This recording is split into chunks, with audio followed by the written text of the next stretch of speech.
The F71 error code on a Maytag washer indicates a heartbeat failure, which occurs when the main control board fails to detect input from the user interface board. This error can be caused by faulty wiring, a defective user interface board, or a malfunctioning main control board. To fix the error, try resetting the washer by powering it off, unplugging it, and plugging it back in after a minute. Then, start a time dry cycle and monitor the washer to see if the error persists. If the error continues, inspect the wire harness connection between the main control board and the user interface control board for loose connections or damaged wires, and repair or replace them as needed.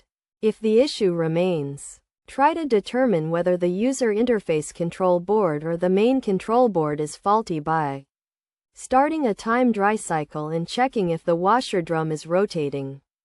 If the drum is rotating, the user interface control board is likely the problem, while a non-rotating drum suggests a faulty main control board. Replacing the faulty board should resolve the issue.